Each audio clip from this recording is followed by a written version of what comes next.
Ya ayyuhal insanu ma gharraka bi rabbikal karim alladhi khalaqaka fasawwaka fa'adalak fi ayyi suratin ma syaa rakkabak.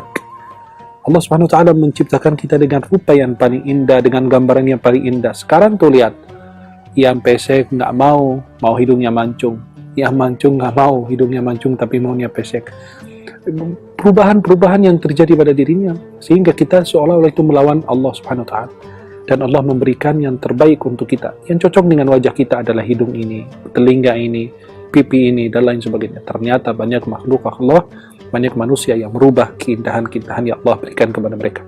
Boleh kita operasi seperti operasi mereka yang kecelakaan, itu boleh. Atau yang terjadi hal-hal yang ya tidak senang dilihat oleh orang dalam kondisi demikian, maka itu harus benar-benar kita segera operasi ketika diperlukan. Maka itu tidak ada larangan. Larangannya adalah ketika sudah diberikan rupa yang indah, penampilan yang bagus, ciptaan yang indah, tapi kita malah merubahnya dengan hal-hal yang kurang bagus. Allah Subhanahu wa taala berfirman, "Wa sawwarakum fa ahsana suwarakum wa razaqakum minat thayyibat." Allah Subhanahu wa taala membentukmu lalu memperindah rupahmu Subhanahu wa taala. Wa razaqakum minat thayyibat, dan Allah anugerahkan rezeki kepada kalian dari hal-hal yang baik. Kemudian Nabi SAW mencintai yang putih-putih, yang indah-indah. Nabi SAW senang dengan pakaian putih, senang dengan wewangian, parfum itu minyak wangi disukai oleh Rasulullah. Kemudian Nabi mengatakan, ilbisu min thiyabikumul bayad, pakailah baju yang putih oleh kalian. Fa innaha min khairi thiyabikum, karena dia adalah sebaik-baik pakaian kalian. Wa kaffinu biha mautakum, dan kalian kafani orang-orang yang meninggal di antara kalian dengan kain putih. Hadis ini riwayat Abu Dawud dan Tirmidzi dan An-Nasai. Maka Islam menganjurkan kita untuk selalu menjaga kebersihan. Bersihan dalam pakaian, badan, dan tempat. Dan itu dijadikan syarat sehatnya salat kita. Maka di antara syarat-syarat yang disahkan salat dan tawaf kita adalah kita menjaga tubuh kita dari membersihkan tubuh kita dari hal-hal yang kotor, yang najis. Yang kedua, tempat sholat kita, kemudian pakaian kita. Berarti ada 3 yang harus dijaga. Tempat kita, pakaian kita, dan badan kita harus selalu bersih dan menjauhi dari hal-hal yang tidak diridhai dan tidak diberkahi Allah SWT. Dan bahkan di Islam menyuruh kita untuk mandi ketika junub. Pada saat junub, hadas besar, kita diperintahkan untuk mandi. Dan mandi untuk sholat Jumat. Dan mandi untuk sholat Id, sholat Idul Fitri, sholat Idul Adha, sampai ulama mengatakan ada 15 mandi dalam mazhab Syafi'i, 15 mandi yang disunnahkan kita lakukan. Mandi sholat Idul Fitri, Idul Adha, sholat Jumat, kemudian mandi ketika masuk Makkah, mandi ketika banyak sekali cara-cara yang kita bisa lakukan atau sunnah-sunnah yang dianjurkan agar kita selalu menjaga penampilan dan kebersihan. Bahkan ada hal-hal yang berkaitan dengan fitrah, seperti khitan, sunat, itu kan sebuah kebersihan. Kemudian mencukur bulu kemaluan itu juga dianjurkan. Kemudian memotong kuku kita, kemudian mencukur bulu ketiak kita, itu kan semua daripada kebersihan agar selalu menjaga penampilan. Bahkan Nabi menganjurkan jangan sampai membiarkan itu lebih dari 40 hari. Sudah dibatasi oleh Rasulullah SAW.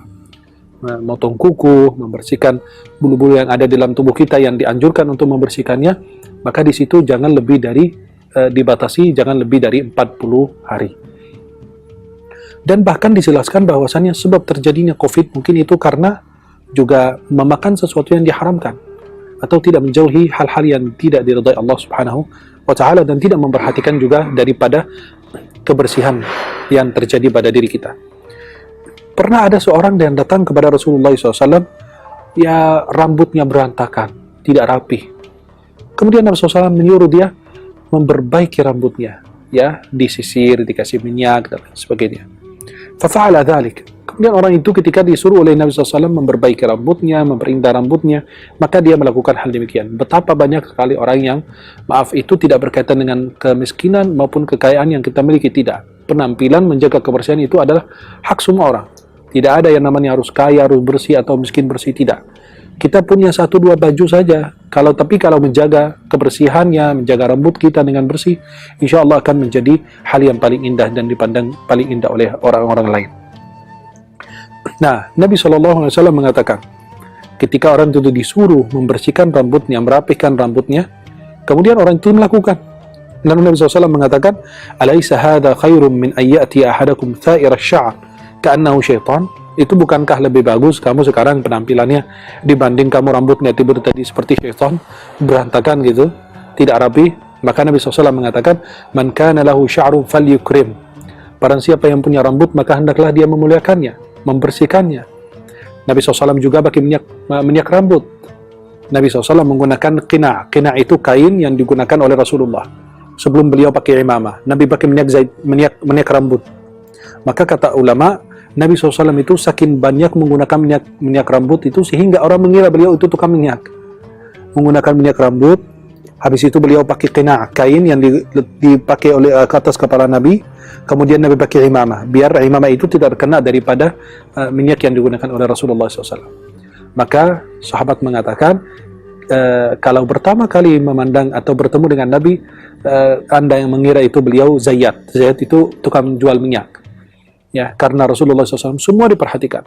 Sampai beliau pakai sifat mata sebelum tidur 3 goresan di setiap mata. Kemudian beliau SAW menyisir jenggotnya, kemudian beliau menyisir rambutnya, menggunakan minyak rambut, kemudian beliau menggunakan minyak wangi. Sampai sahabat bilang tidak pernah ketemu Nabi SAW kecuali wangi, kecuali beliau tersenyum, kecuali wajah beliau indah. Tidak pernah beliau bertemu dengan sahabat dengan wajah yang masam, subhanallah, sallallahu alaihi wasallam. Maka itulah yang selalu dijaga oleh Rasulullah Muhammad sallallahu alaihi wasallam. Bahkan di lingkungan kita, ya, keindahan-keindahan yang Allah berikan kepada kita, perhiasan-perhiasan yang Allah berikan. Allah berfirman, "Inna ja'alna ma'alal ardi zinatan laha linabluwahum ayyuhum ahsanu amala." Sesungguhnya kami jadikan semua yang di atas permukaan bumi itu sebagai perhiasan agar kami mengetahui siapa yang paling baik amalnya. Semua yang di atas muka bumi itu, kata Imam Qurtubi, itu menjadi perhiasan. Semua yang diciptakan Allah Subhanahu wa taala itu dengan tujuan itu menggunakannya sebagai perhiasan untuk menerima, ya. Dan Allah mempersiapkan bumi itu menjadi indah agar menerima kedatangan makhluk Allah yang paling mulia adalah manusia. Maka Allah Subhanahu wa taala mengatakan, "Afalam yanzuru ila as-sama'i fawqahum kaifa banaynaha wa zayyannaha wa ma laha min furuj." Bukankah mereka pernah memperhatikan langit di atas mereka, bagaimana kami meninggikannya, kemudian bagaimana kami menghiasinya? Coba langit aja dihiasi dengan perhiasan paling indah adalah bintang-bintang di malam hari, dan bintang-bintang itu menjadi hiasan untuk langit. Coba lihat bintang-bintang di malam hari, lihat bulan, lihat matahari, itu semua dunia itu diberias, dijadikan indah oleh Allah agar menyambut kedatangan makhluk yang paling mulia adalah manusia yang paling mulia yang Allah ciptakan di muka bumi ini. Tapi jangan lupa bahwa Allah Subhanahu wa taala mencela mereka yang menjaga penampilan zahirnya. Dia cuma hanya pakaiannya aja dijaga, tapi lisannya tidak dijaga. Hatinya juga tidak dibersihkan.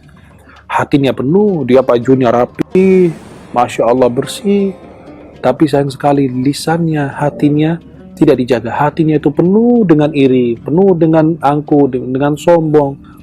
Dia suka mengucilkan orang, dia suka meremehkan orang, dia merasa paling pintar, paling hebat, paling alim, paling kaya, paling apa.